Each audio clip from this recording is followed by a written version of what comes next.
Vamos a predicar la palabra del Señor, hermanos. Yo quiero nomás su atención.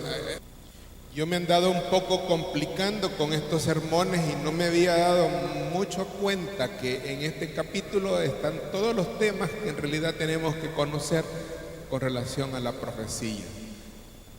Siempre estamos hablando de las señales proféticas. Vamos a leerla entonces, hermanos. Solamente vamos a darle lectura a 2 versículos.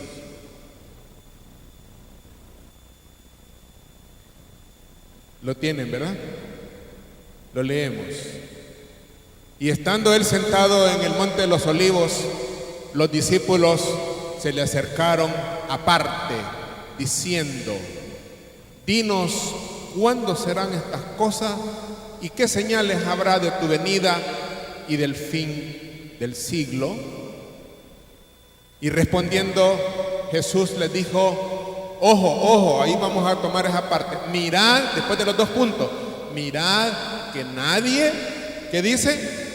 Se engañe. Señor, en esta tarde te damos gracias por tu poder glorioso, porque eres el Dios grande, el Dios fuerte, y que nos tiene congregados, Señor, juntos en este templo.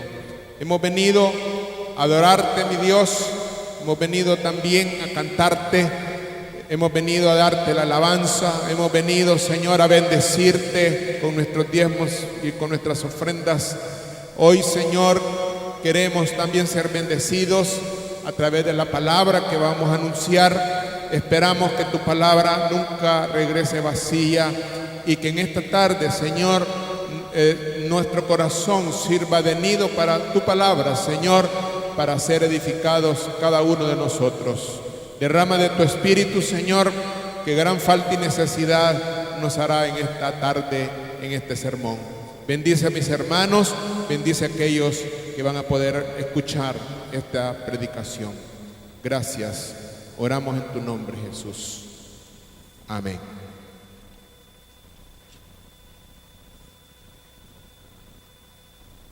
¿Se recuerdan, hermanos, lo que estuvimos predicando los últimos 2 domingos? Estuvimos hablando, hermanos, de las señales proféticas que tienen que ver con, en primer lugar, con el rapto de la iglesia. En segundo lugar, con la segunda venida de Cristo, que son los 2 hechos importantes para la iglesia, que es la novia, que no es la esposa todavía, hermano, es la novia. El Señor va a celebrar unas bodas en una nube, en el cielo, con aquellos raptados, aquellos creyentes fieles que estén en el momento que suene la trompeta preparado y listo. Y aquellos hermanos que ya fallecieron se levantarán primero y recibirán, igual que los vivos, un cuerpo glorificado. Hemos estado hablando de algunas señales que están anunciando.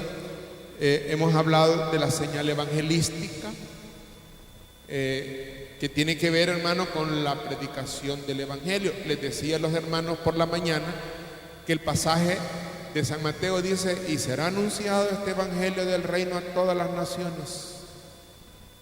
Y entonces, a todas las naciones para testimonio. Esa parte la comemos nosotros del pasaje, para testimonio de las naciones, y entonces vendrá el fin. Prestémosle atención, en primer lugar, que el evangelio está siendo predicado. Eso no es ningún secreto. Les decía por la mañana que solo en Usulután hay más de 100 iglesias evangélicas. Hay no menos de unos 24,000 creyentes que se congregan en las iglesias evangélicas. Hay como 500, 600 misiones o concilios, como le quiere llamar, si usted quiere. Hay como 7,000 iglesias locales cristianas en todo el país. ¿Habrá algún rincón de El Salvador que no se anuncie el evangelio? Pienso que sí. Y le decía a los hermanos que lo que nos está haciendo falta a toda la iglesia del Señor es el testimonio. Que dice: estamos predicando, pero estamos contradiciendo la predicación con el testimonio de la iglesia. Y el testimonio de la iglesia no solamente es que tengamos bien pintadita la fachada, que tengamos todas las comodidades aquí adentro, que tengamos anuncios, que tengamos rótulos, que tengamos una valla tal vez, sino que el testimonio. Cuando yo digo que soy apóstol y profeta y digo que soy cristiano y actúo de otra manera, estoy yendo en contra de la predicación del Señor. Y usted puede analizarse, ¿cuándo entonces vendrá el fin? Porque falta el testimonio.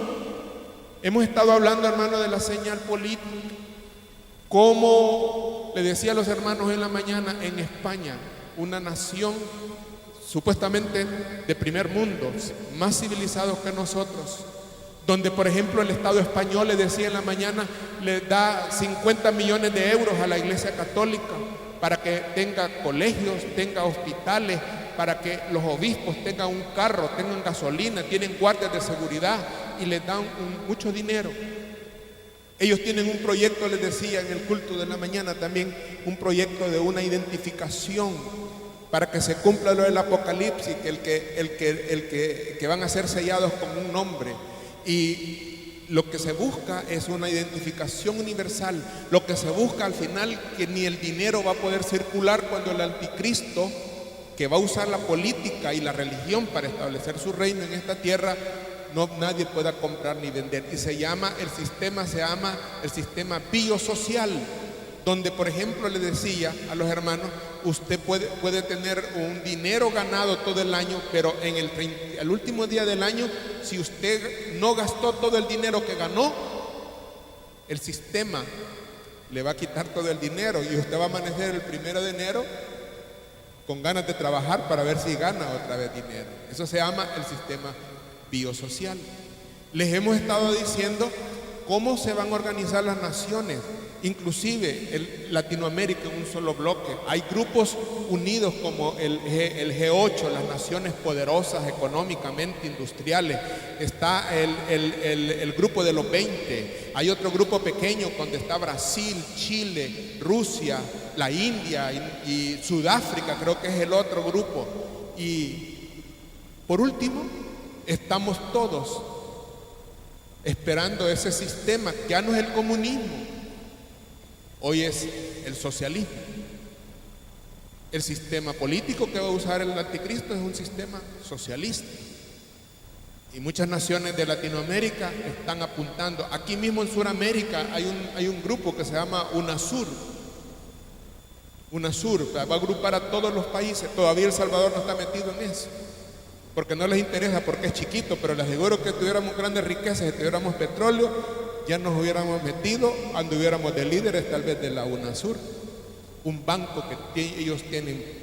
Hemos hablado también de la señal eclesiástica, la apostasía en la iglesia. La fe de muchos va a caer, el amor de muchos se va a enfriar, dice el Señor.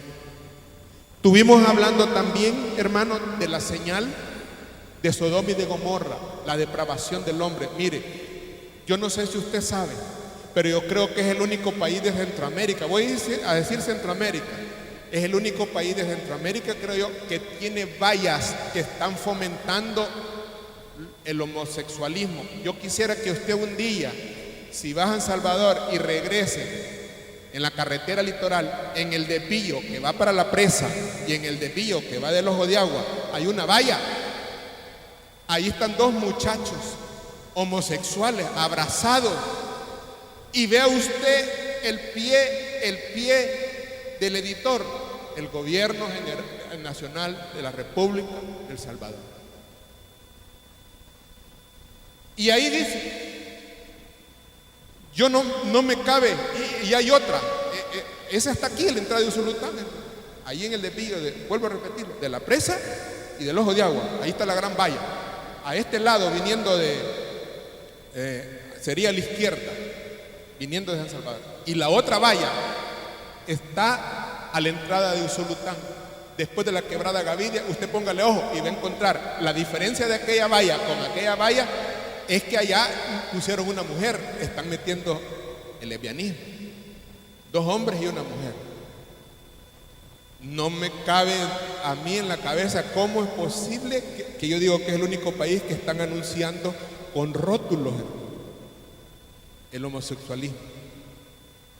Usted ha leído las últimas noticias, por ejemplo, jamás yo había oído que entre la última semana de abril y lo que vamos de mayo se han muerto como 22 personas por rayos, tormentas eléctricas. ¿Cree usted posible qué casualidad que esto forma señales proféticas, hermano? Tiene que ver con el sistema ambiente. No menos de 20 personas, hermano, en Chalate, en Sonsonate, aquí por el lado de Zacatecoluca, con las tormentas que han habido, han sido fulminados en grupos de 3. Vean las noticias. Les invito, hermano, que estas predicaciones que estamos haciendo es para que ustedes me entiendan. Tienen que ver noticias, tienen que ver el periódico, porque ya aparecen estas cosas, no me las invento yo. Estuvimos hablando también, hermano, de la violencia. La violencia. Esta es una señal de Noé. ¿Por qué digo de Noé? Porque la Biblia dice en Génesis 6 que de continuo era el mal, todo designio de los pensamientos del corazón de ellos era tan malo que llegaron a corromper la tierra. La violencia lo que hace es corromper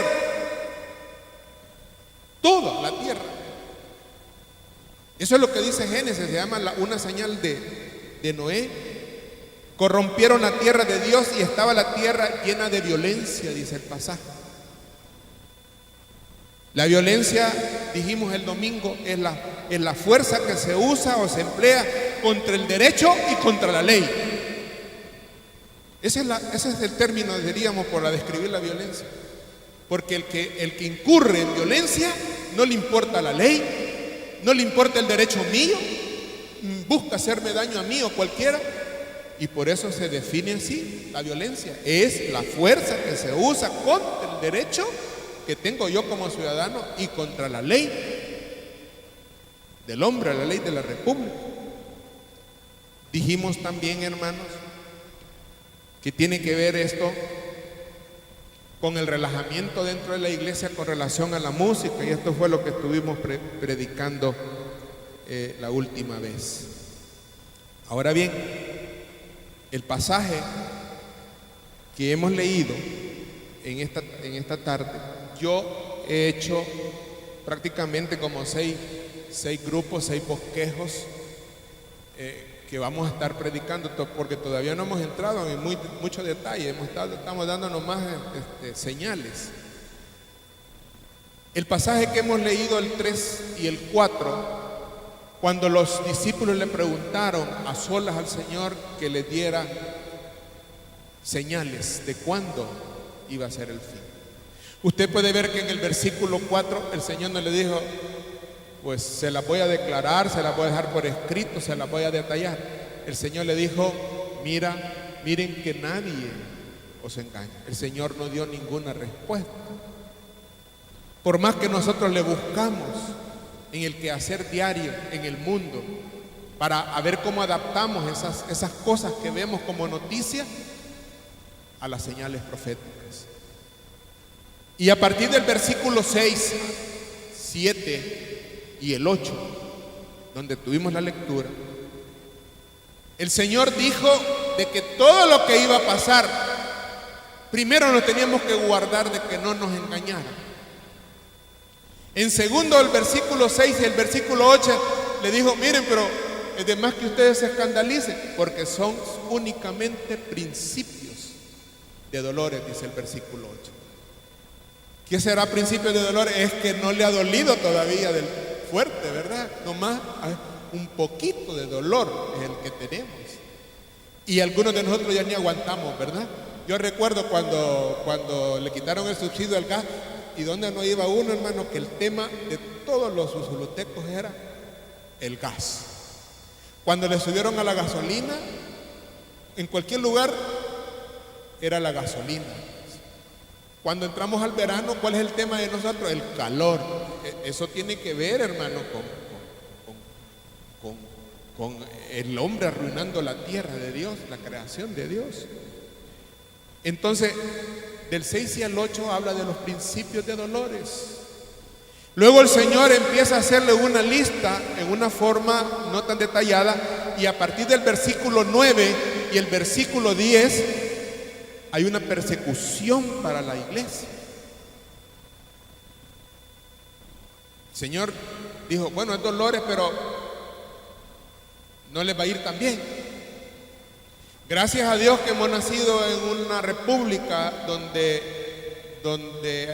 siquiera nos dejan dar el testimonio que somos cristianos, donde nos dejan predicar el evangelio, donde usted puede tener las Biblias que desea, donde usted puede venir a los cultos cuando quiere, o puede ir a la iglesia que usted desea.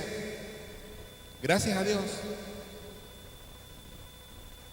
El versículo 12 y el versículo 14 habla de la apostasía y la predicación del evangelio.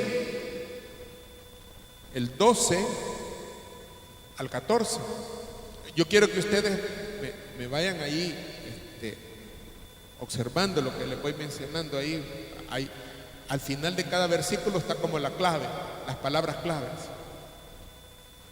12 y 14, la apostasía y la predicación del evangelio. A partir del versículo 15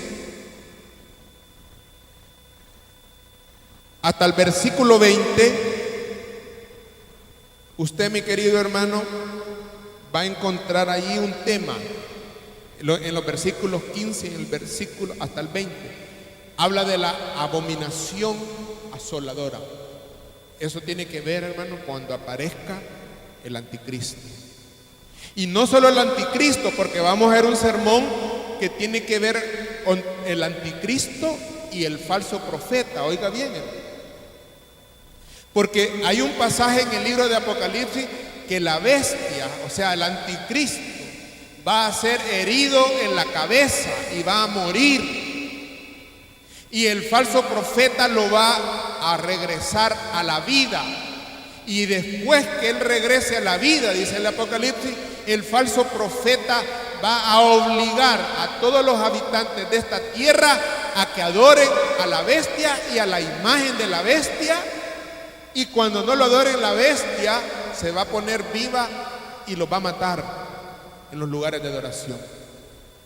El papel del falso profeta es importante. Alguien ha dicho que el falso profeta tiene que ser judío, porque cuando la iglesia sea levantada, hermano, que se cumplan todas estas profecías y diga el Señor, se terminó el tiempo, y suena la trompeta, y los muertos en Cristo se resucitan, y los vivos, que no vamos a morir, hermano, qué privilegio. Seremos arrebatados. Hay algo que lo estorba al anticristo por el momento, dice Pablo en la carta a los tesalonicenses. Se cree que lo que está estorbando no es solo la iglesia, lo que está estorbando que para que el anticristo aparezca en esta tierra es el Espíritu Santo. Y una vez que sea llevado de esta tierra la iglesia, la novia, y el Espíritu Santo, diga usted, ¿quién cree que va a mandar en esta tierra? ¿Acaso no son del demonio los reinos? ¿Se acuerda en la tentación de Jesús que le dijo, si me he postrado, me adoras, te voy a dar estos reinos de esta tierra?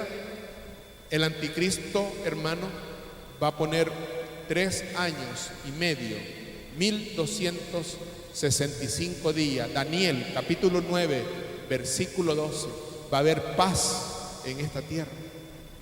Y después que venga, que termine la paz, entonces va a ser herido en la cabeza.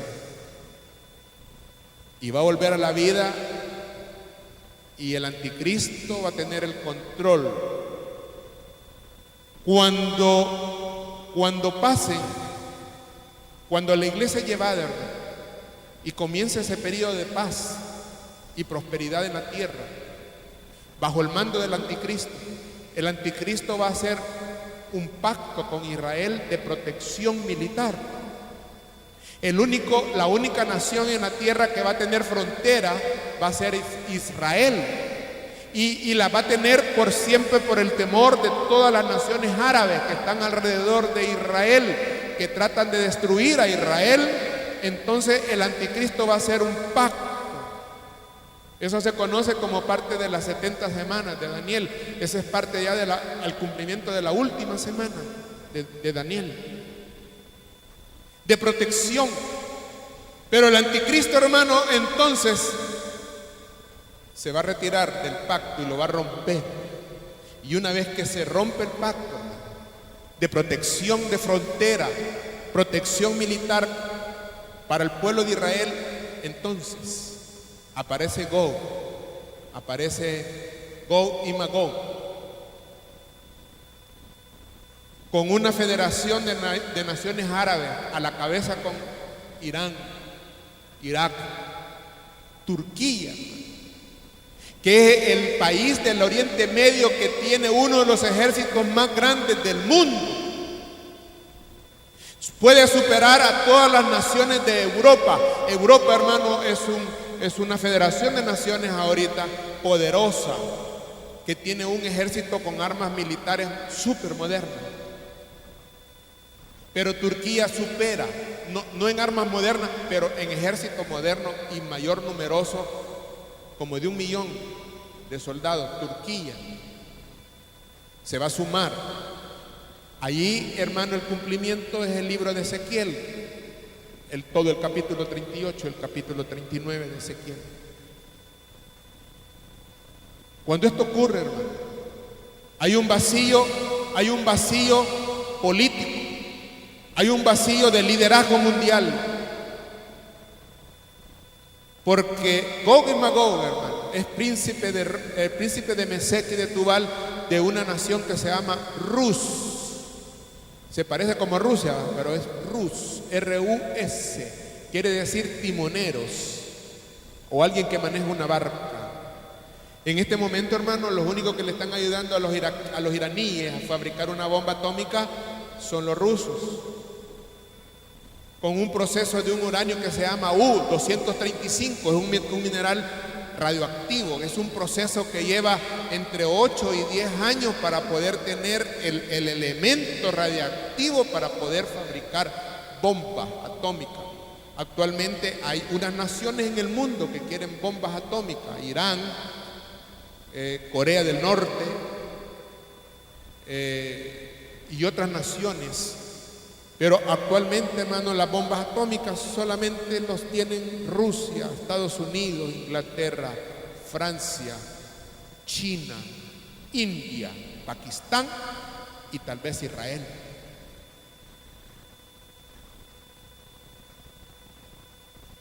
Ahora imagínense las bombas atómicas en manos del anticristo.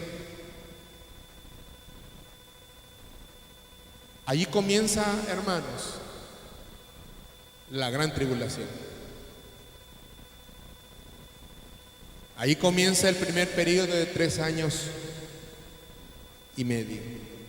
Estoy hablando lo que dice el versículo 15 al versículo 20, o sea, la abominación asoladora. Actualmente, hermano, donde está el muro de los lamentos en Israel, donde estuvo el templo de Salomón construido, paredes que han quedado como de 15 metros de alto, donde los judíos van a buscar oración al Dios del cielo, a Jehová. Pero al extremo de ese lugar, hace muchos años, hace más de 400 años, ahí hay una mezquita, o sea, un templo musulmán.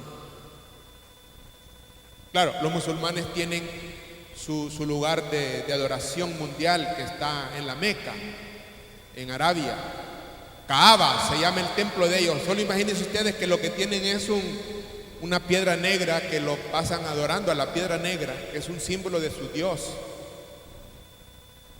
Y tienen todo el templo, hermano, la periferia ahí en la Meca, en un lugar que se llama Kaaba, donde está el templo de ellos, adornado y cerrado con unas cortinas no menos de 4 o 5 metros de seda blanca, aproximadamente entre 650 y 700 metros. Como que quisiéramos nosotros envolver este templo con tela de cortina. ¿Cuántos metros o cuántas yardas cree que ocuparíamos desde el techo hasta abajo para darle vuelta a estos 30 metros que tenemos aquí? Ahora imagínense ese gran templo de los musulmanes envuelto en cortina. Se llama Cahab. Pero allí en Israel está el muro de los lamentos y en el extremo está la mezquita musulmana. Todavía Israel no ha empezado a construir el templo. Cuando en realidad comiencen a construir el templo, hermano, nuevamente, es el fin. Israel es el reloj de Dios.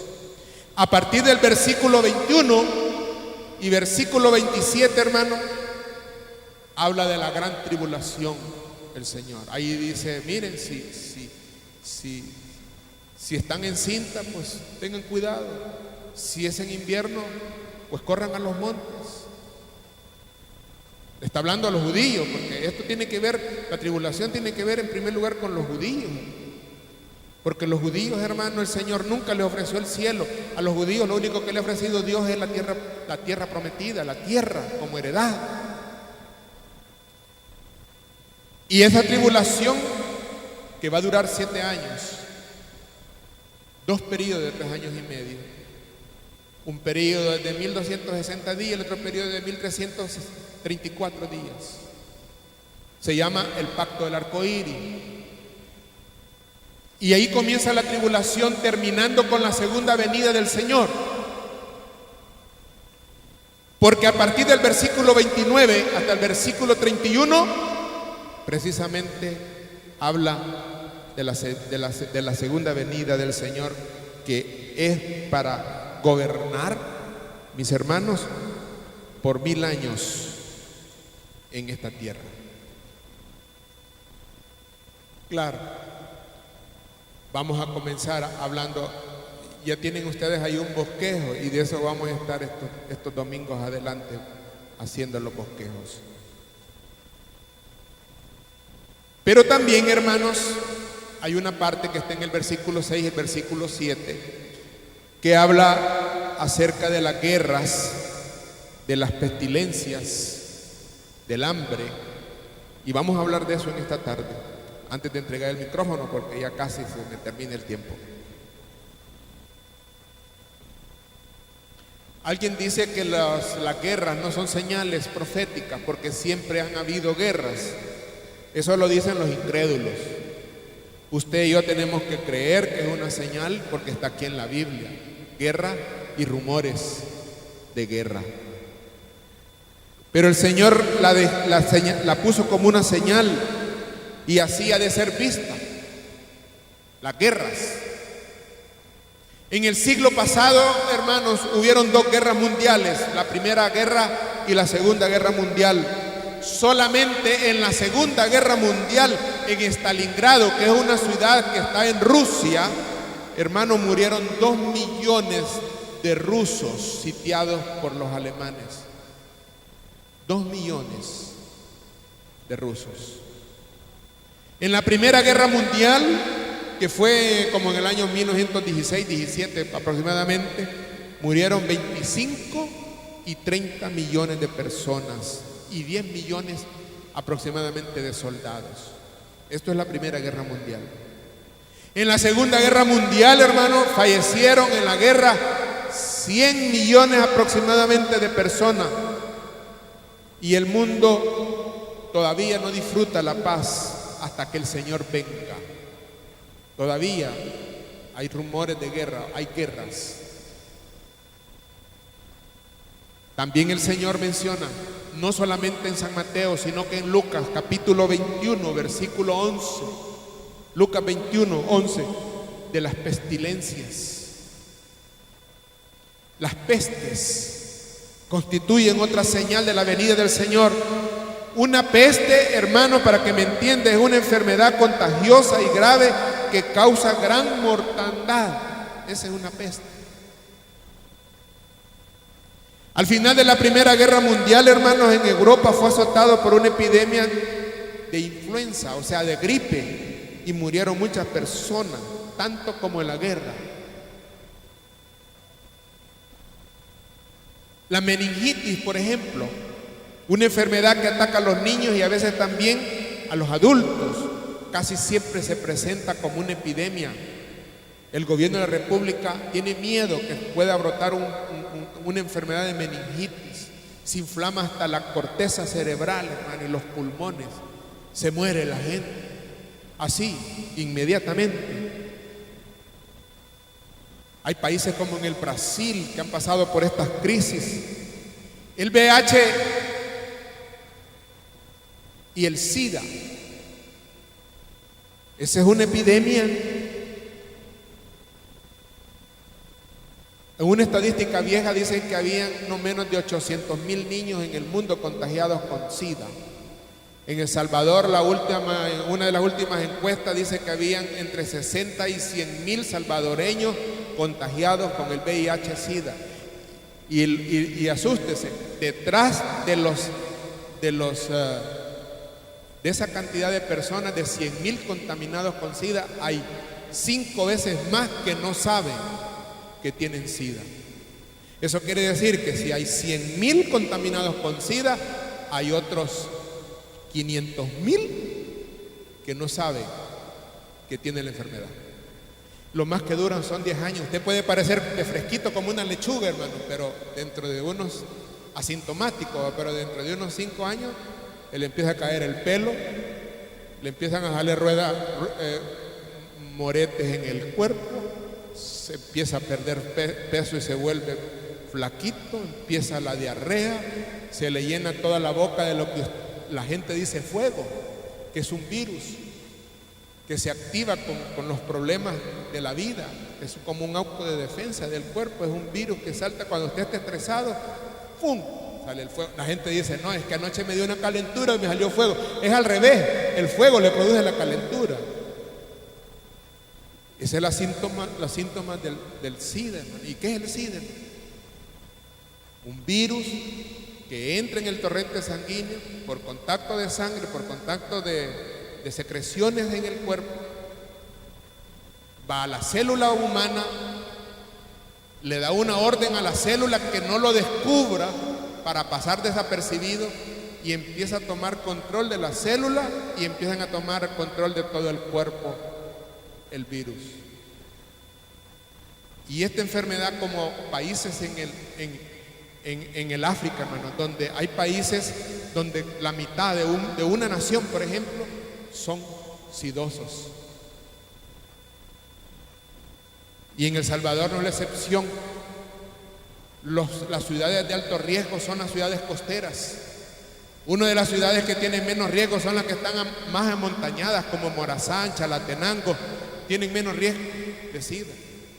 Hay menos personas contaminadas con SIDA en esos lugares. Y cuando hablo de pestilencias, hermanos, estoy hablando también de la contaminación ambiental por la irresponsabilidad del hombre. Contaminamos la tierra. A veces producimos nosotros mismos plagas y contaminamos la tierra. También ahí en el texto menciona el hambre como una señal profética. Y esta es otra de las señales de la venida de Cristo. Esto forma parte de los jinetes del Apocalipsis, el hambre. Y simbolizan, hermanos, los jinetes la guerra, el hambre y la muerte. En años recientes, hermano, en un país del África llamado Biafra, murieron 1,5 millones de personas de hambre. Hay lugares en la India, hermano, donde la gente, cuando el animal, como las vacas son sagradas, las vacas comen bien ahí, hermano, son como dioses en la India. La gente, después que las vacas defecan y echan el estiércol y comen maicillo, que en lugar de dárselos a los hombres y a los niños, se los dan a la vaca, van limpiando el estiércol del ganado a manera de sacar el grano que la vaca no digirió para ver si de ahí pueden hacer una comida.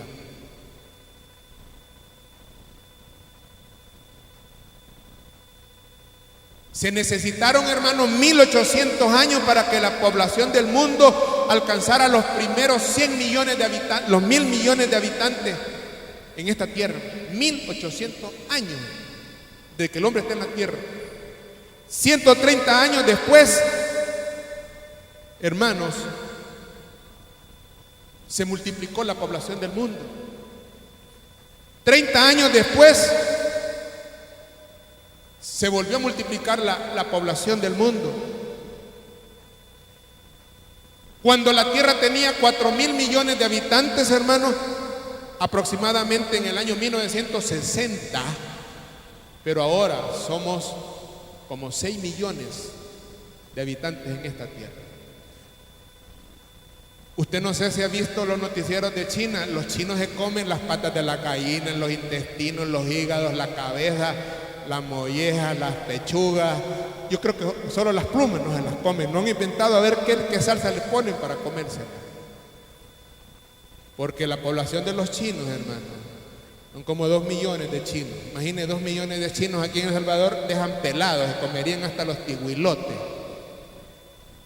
No nos dejarían ningún zacate aquí esos chinitos. Los 6 millones que somos necesitan comer. Gracias a Dios que nosotros tenemos aquí, aunque todo va para arriba, ¿verdad? Todo, la comida va cada vez aumentando más. Ya uno trabaja solo para comer, prácticamente. El panorama es trágico, hermano, para nosotros. Las cosechas disminuyen, aumentan el precio de los productos alimenticios, hay escasez, carestía. La población aumenta en 250 bocas diarias, nacen 250 personas diarias en el mundo.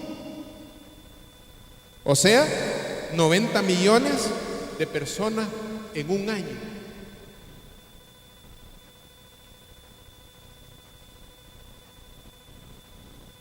Y aquí nosotros no producimos gran cosa.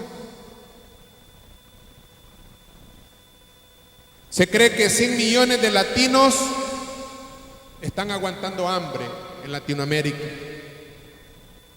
Hace poco celebraron una cumbre de alimentos ahí en Cancún, en México, y estaban tratando este caso y dijeron, por ejemplo, estaban fomentando el cultivo de la soya en el Brasil, en Venezuela, aún aquí en El Salvador. La soya, hermano, el frijol de soya, mire, es algo milagroso. Hacen leche de soya, hacen carne de mentira de soya. Todos los alimentos que comemos tienen soya, igual que el maíz. La salsa de tomate que usted come lleva soya, lleva maíz. Hacen infinidad de productos, pintura. Si solo creo que lo único que no han logrado hacer, hermano, es tela para pantalones de la soya.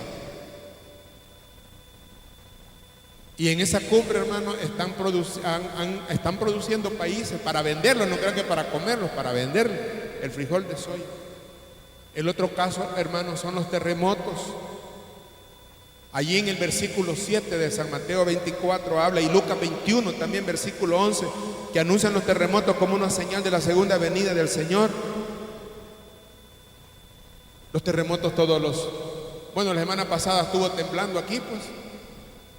Allí hay una, no sé cómo le dicen,